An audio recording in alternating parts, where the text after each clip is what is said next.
तो चलिए बच्चों, आज सांख्यिकी में हम लोग ये कौन सा चैप्टर है, एक्सरसाइज हो जाता है 13.1। 13.1 इसमें से ये चैप्टर क्या है, सांख्यिकी का। और सांख्यिकी के बारे में आप लोग हम पहले से वर्ग अंतराल, निम्न सीमा, उच्च सीमा, वर्ग चिन्ह निकालने, इस सबको आप लोग पहले ही सिखा चुके हैं। और क्या होता है परिसर, क्या होता है माध्य, क्या होता है बहुलक, क्या होता है और माध्य, माध्यक और बहुलक, ये भी हम चर्चा पहले क्लास में कर चुके थे। आज हम लोग पढ़ रहे हैं ऐसी चीजें, इसमें प्रत्यक्ष विधि, कल्पित माध्य विधि और पग विचलन विधि, ये सब की चर्चा भी आप लोग को बता दिए थे माध्य निकालने के क्रम। और ये माध्य निकालने के लिए, और जो कभी कभी ऐसे दिया रहता है कि माध्य आपको दिया रहता है, माध्य दिया रहता है और आपको कुछ दूसरा अन्य चीजें आपको निकालने पड़ती है, ऐसे सवालों को आज हम लोग हल करने वाले हैं। और वो है क्वेश्चन नंबर तीसरा। ये तीसरा नंबर क्या कहता है, ये 13.1 में क्या कहता है, ज्ञात करना है हम लोग को लुप्त बारंबारता एफ। क्वेश्चन में आप लोग पढ़ लीजिएगा, तो क्या निकालना पड़ता है, लुप्त बारंबारता। लुप्त बारंबारता माने छिपा हुआ बारंबारता एफ निकालना है। अब सवाल कहते हैं वर्ग अंतराल ये दिया है, देखिए ये है जेब खर्च। क्वेश्चन में दिया गया है कि जेब खर्च, जेब खर्च मतलब पॉकेट खर्च, कलम कॉपी लिए, कुछ खाए पिए ऐसे करके थोड़ा। तो 11 से 13 रुपया खर्च करने वाला जो है आपका ये 7 है, 7 गो विद्यार्थी है। उसका 13 से 15 है, सब 15 17 ऐसे करके दिया गया है। तो बारंबारता देख रहे हैं आप, इसमें 11 से 13 का है 7 और 13 से 15 का 6, 15 से 17 का 9 है। उसके बाद 17 से 19 में देखिए 13 है, 19 से 21 में एफ है और 21 से 23 में 5 है, 23 से 25 में 4 है। अभी आपको सवाल कहाँ है, प्रश्न क्या कहता है, लुप्त बारंबारता एफ ज्ञात कीजिए। हम लोग को पहले क्वेश्चन ढूंढना है कि कहाँ है क्वेश्चन हमारा। तो क्वेश्चन है यहाँ पर कि यही ठो निकालना है, बाकी कोई दिक्कत नहीं है। क्या निकालना बच्चों, यहाँ निकालना है ये वाला एफ कितना होगा। बात समझ में आ रहा है कि नहीं। जबकि आपको क्या दिया गया है, कहता माध्य जेब खर्च दिया है ना, दिया है आपको क्या, माध्य जेब खर्च। तो यही चीजें हमें निकालनी है। तो आप लोग को पहले ही बता चुके हैं कि ऐसे में आपको दिया है, देखिए दिया है कि आपको माध्य जेब खर्च दिया है। यहाँ क्वेश्चन में लिखिएगा दिया है क्या, माध्य जेब खर्च, माध्य जेब खर्च। ये कितना दिया गया है, तो 18 रुपया। कितना दिया है, 18 रुपया। ये सवाल में आप पढ़ लीजिएगा, 18 दिया है, माध्य दिया है कि नहीं, कितना दिया है, 18 दिया है। और आपको निकालना क्या है, क्या निकालना है, एफ। तो ये एफ जो निकालना है बाबू, इस एफ के लिए हम लोग एक इस तरह से जो क्वेश्चन आपका डिजाइन इस तरह से, इसको इस फॉर्मेट में लिखा गया था इधर से, उसको हम लोग वर्ग अंतराल बारंबारता ऐसे करके लिख लेते हैं। अब यहाँ पर लिखेंगे इसमें क्या, योग लिखना है। अब बच्चों ध्यान दीजिएगा, बारंबारता हो गया, उसके बाद वर्ग चिन्ह निकालते हैं। वर्ग चिन्ह के लिए आप लोग को पहले से बता दिया गया था, निम्न सीमा जोड़ उच्च सीमा बटे 2 करिएगा। मतलब ये दो जोड़ लीजिएगा, निम्न सीमा इठो उच्च सीमा इठो, तो 11 और 13 जोड़िएगा, कितना होगा 24। और 24 का आधा कर दीजिएगा, 24 का आधा 12, तो यहाँ लिख दीजिएगा 12। 24 का आधा क्या हो गया, 12। अब उसी तरह से 13 है और 15 है, 13 15 28, 13 15 28 और 28 का आधा 14, तो यहाँ 14 लिखिएगा। अब आसान है लिखना, देखिएगा 12 2 14 होता है ना, हर जगह 2 2 का डिफरेंस है, तो आप इधर से 2 2 बढ़ते जाइए। 12 2 14, यहाँ 2 बढ़ेगा 16। आप जोड़ के भी देखते हैं, 15 17 32, 32 का आधा 16 ही होगा, 16। फिर यहाँ क्या होगा 18, 18 के बाद 20, 20 के बाद 22, 22 के बाद 24, ऐसा होगा। अब आपको क्या करना है, ध्यान देखिए, इसमें से अब आपको क्या कर देना है, यहाँ तक तो हो गया। इसके बाद आपको याद होगा, यहाँ पर लिखा जाता है एफ आई इंटू एक्स आई प्रत्यक्ष विधि में। तो एफ आई के रूप में ये बारंबारता, एक्स आई के रूप में ये वर्ग चिन्ह। तो 12 सते 84 लिखिएगा, और 14 छक 84, और 16 नाम 144, 18 गुना 13 कर दीजिएगा, 18 3 54 के 4 5 रहा, 18 1 18 5 23, यानी 234। अब 20 गुना एफ, तो लिखिएगा 20 एफ, 20 एफ।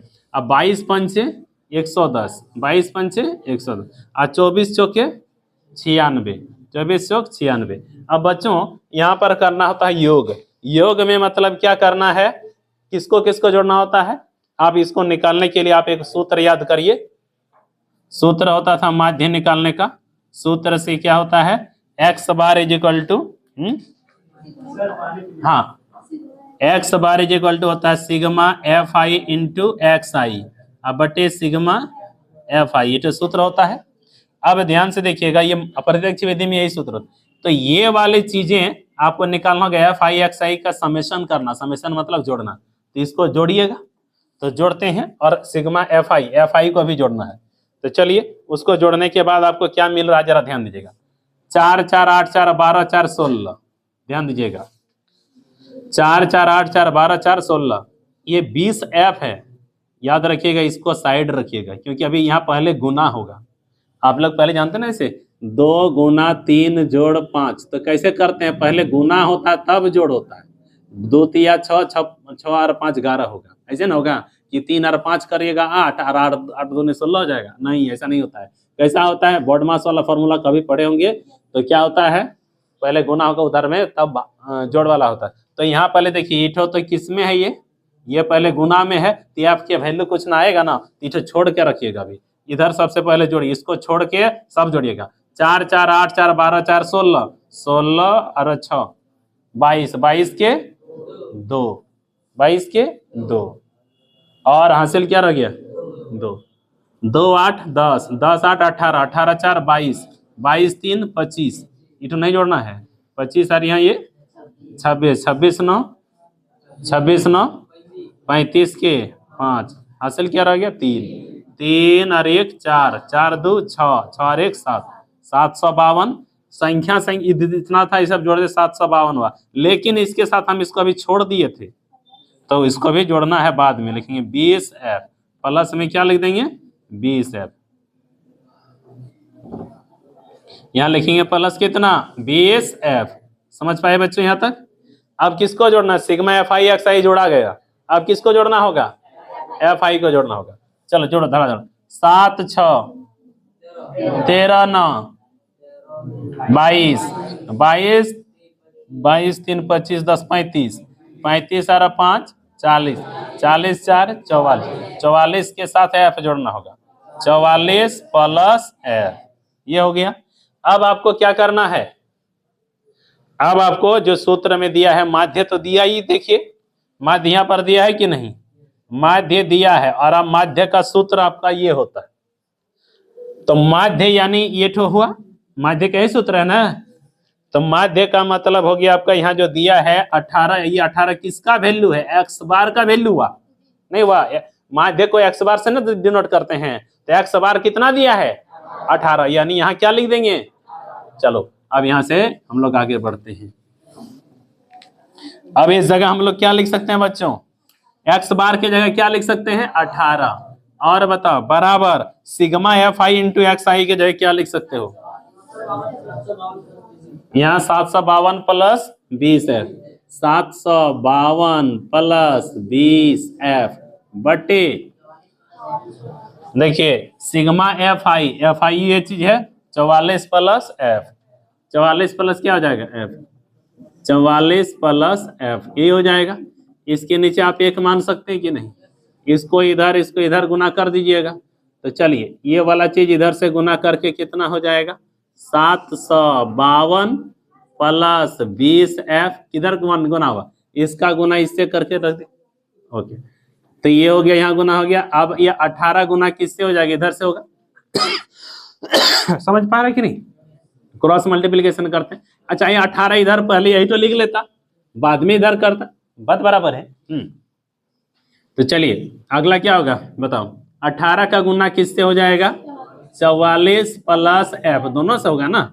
यहाँ से देखिए, अब यहाँ लिखिए पहले 752 प्लस 20 एफ बराबर 18 का गुना 44 से करिए, 18 चौके 72, 72 के 2 हासिल रहा 7, 18 चौक फिर 72, 72 और 7 79, और प्लस 18 का गुना 20 से, ये 18 का गुना एफ से क्या हो जाएगा 18 एफ, ये हो गया। अब आपको एफ एक तरफ कर दीजिएगा, संख्या एक तरफ करिए, जैसे समीकरण कभी हल करते हैं उसी तरह से।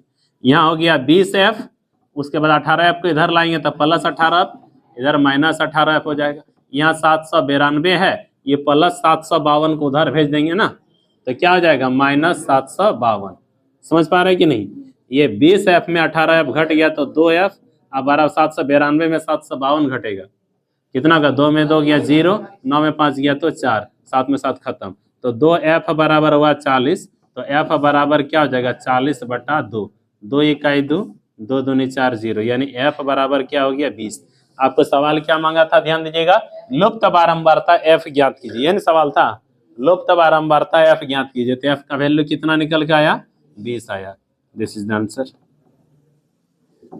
ये सवाल बहुत महत्वपूर्ण है, याद रखिएगा, ये बहुत इंपॉर्टेंट सवाल है। बना ली।